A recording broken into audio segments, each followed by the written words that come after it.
All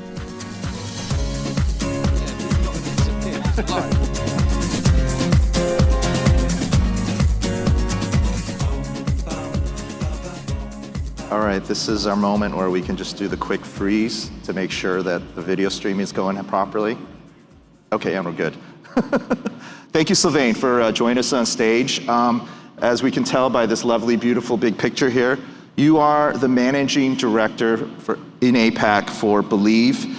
And in many ways, the description for Believe has really evolved. Believe was really made its mark, made its name as a digital distributor. But over the years, it's evolved into probably one of the biggest, and I would maybe even go so far as to say best, and I'm not saying it because you bought lunch, but best service providers right now in the music industry, in the world. And I was wondering if you could talk about a very soundbite worthy, it wasn't even a message or a sentence, but a sentiment that was expressed recently by your CEO, Dennis, revolving and related to APAC. For the longest time, you were running APAC remote from France, but you made the move. You came here to Singapore about a year ago.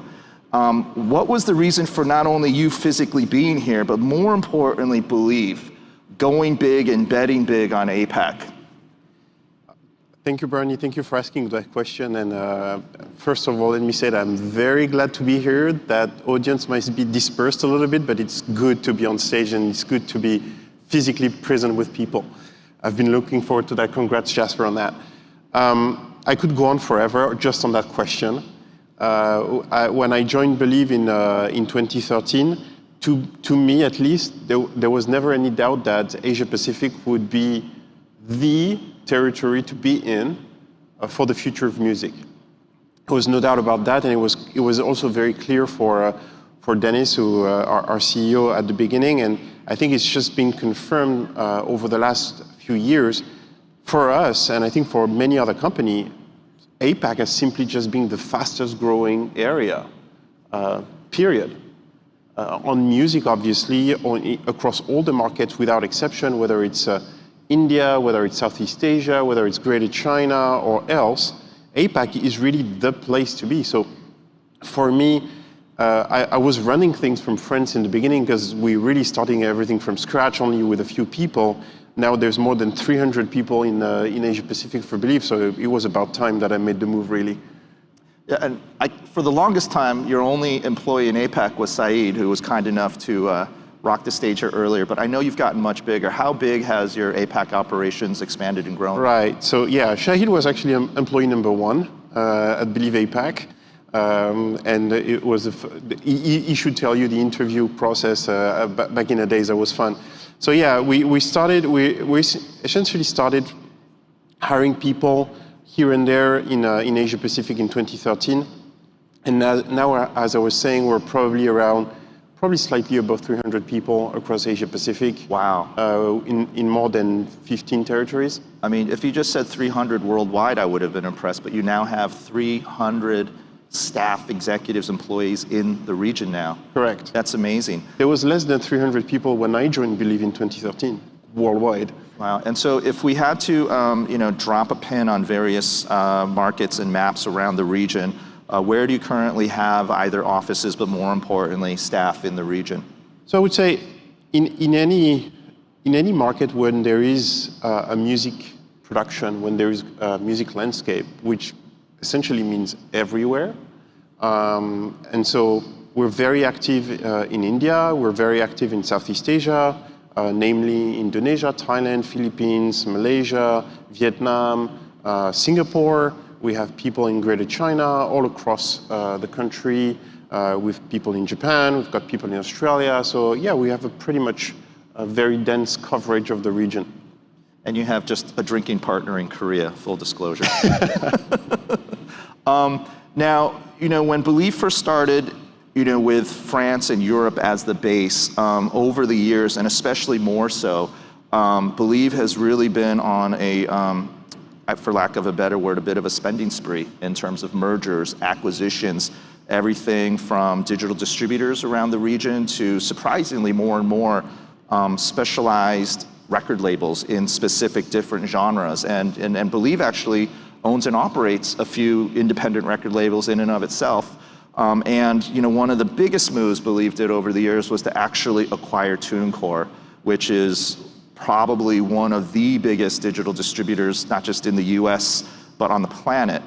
And I was just wondering if you could sort of walk us through the Believe ecosystem, because you pretty much have everything servicing and targeting the DIY artists to super serving now the next generation of superstars with more bespoke artist and label services. So for a music artist out there in the room, but more importantly out there online, what is sort of, because I'm a football fan, the Division I, the Premier League, Champions League system of Believe?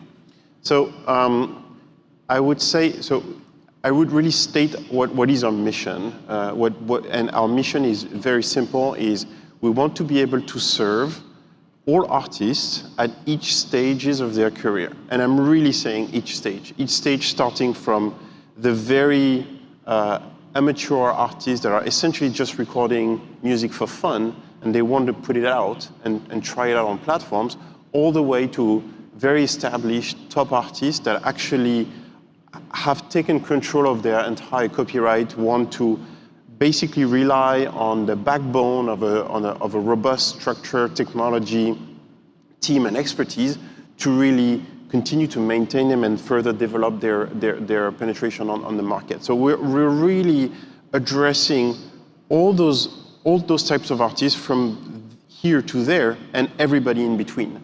And so TuneCore obviously was an important move for us to cater to really that DIY distribution area, which is actually the fastest growing artist economy right now.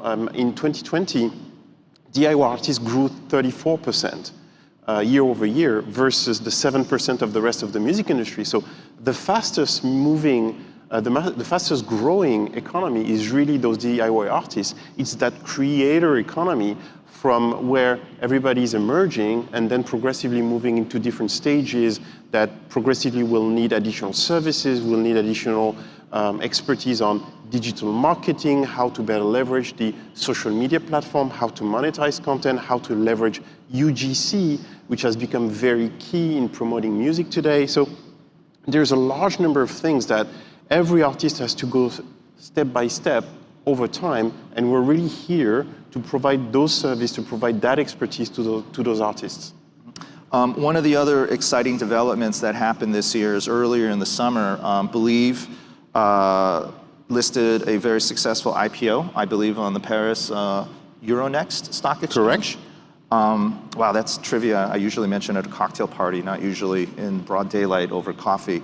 But with the boost that you guys were able to generate from that IPO, what are sort of the next steps, the next moves that Believe is looking to do in the near future, if you can disclose that? But more importantly is, and again, this is sort of the mantra of the Music Matters Academy, is if you had to sort of outline what it takes for artists to be not only discovered, but more importantly, developed vis-a-vis through Believe and Believe's ecosystem, what would that be? Okay, so thanks for mentioning about the IPO. The IPO really was a way to essentially get fund and get cash in the bank. And so with that cash in the bank, what are we able to do? We're able to invest. We invest in technology. Most importantly, we invest in people. And obviously, we invest in artists too. But people, you mentioned it, people is really key for us. As we said, and I can't count how many times we've mentioned the word NFT today, or the time we mentioned about social media, or the number of times I heard TikTok, or YouTube Short, or Instagram Reels. Nobody was talking about that 2 years ago. So that's how much the industry is changing very, very quickly. So we need to invest in people to get them trained, to get always the most expert people, get them up to date with the latest technology, to the latest development of how do you develop artists in that new music space, that constantly evolving music space.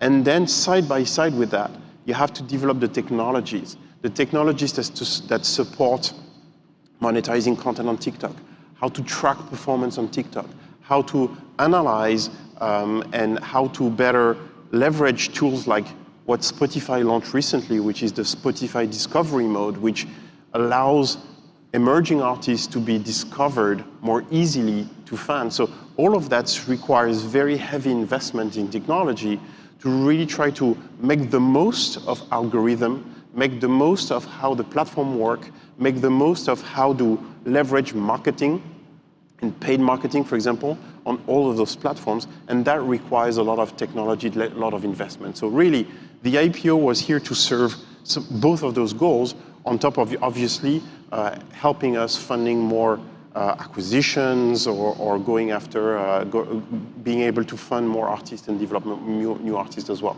To kind of hit a little bit of a rewind button, you just answered and you talked about really one of these very interesting develops in the music streaming DSP space, which was the Spotify Discovery function feature. And I know that there was a lot of debate, maybe some borderline controversy about Spotify launching something of this nature. But believe, no pun intended, you guys were an early believer in this concept and idea, and you guys were one of the first to come to market with in-the-field market research and, more importantly, analysis and analytics. What were some of the interesting takeaways and, more importantly, findings that you were able to discover vis-a-vis through this fairly bold experiment on Spotify? Sure. Well, I think for Discovery Mode, before being believers, we were testers. So we only believe in what we end up checking is working. So when Spotify came to us with that idea, instead of just going into a controversy, we thought, okay, let's try it out first. Let's test it. It's an innovative way. It's new. There's no taboo about what is the future music industry going to look like.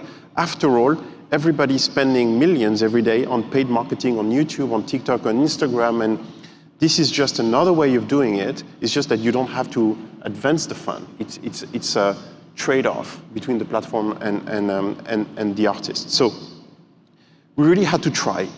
And if it works, then yes, we'll definitely take advantage of this. So we run the trial. We worked with Spotify for 6 months before they launched, and the results were very, very strong and very encouraging. And obviously, it depends on artist to artist, but what we see is that on average, there's an uplift of 40% additional streams for artists that are using Discovery Mode. And obviously, you need to choose carefully which track, which artist you want to put in those Discovery Mode, because it's not a magic wand that you can just shake and then all of a sudden, poof, you have 40% more streamers. It's not how it works. So this is how the ways of innovative solutions that we're looking for to keep pushing, to keep helping discovering artists. With 2022 just around the corner, I figured the best question to ask is, what would be the 2 things we should be looking out for, that we should be excited about, that hopefully, possibly, maybe will be coming from Believe in 2022? Wow, that being public is now one of the issue of being announcing anything in advance. So I'll carefully answer that one. I would say we're going to keep investing, and we're going to keep investing, especially in the region, Asia Pacific. As I said, is one of the key regions. We think is going to be the biggest music region in the world in 2030. So we're going to keep investing. We're going to keep pushing. We're going to keep hiring people. We're going to keep developing, and we're going to keep launching new services for artists and labels. Okay, so that's one hashtag, investment. Yeah. What would be number 2 if we had to throw down? I would say, getting in trouble with the regulators. I would say back on the ground. And unfortunately, this is not entirely up to us. But I think the entire industry has been hit hard by the pandemic, and we're just looking to go back to a normal, and I wouldn't say the new normal. I want to go back to normal. And hopefully meet with people, be on the ground, learn about new artists, new community emerging in each country, and get artists to travel again. Awesome. Before we wrap up, is there, let's just field one question out there. Are there any questions for Sylvain from, ideally, preferably an artist, but anybody related to or associated with an artist? Any questions out there? Again, the lighting's terrible in here, so I got to do this visor thing. Any questions? Questions? Yes, no, maybe? Is that one, or is that, oh, you're just playing with your hair. Okay. Well, you know what? We will wrap things up because, not Dennis, that's your boss, but Sylvain did such a tremendous job explaining anything and everything you want to know about Believe. So thank you so much. Thank you, Bernie. And we are on to the next Music Matters Academy topic. That's your cue. Bring it on. Thank you, Bernie. Thank you, Sylvain. And again, thank you for supporting you.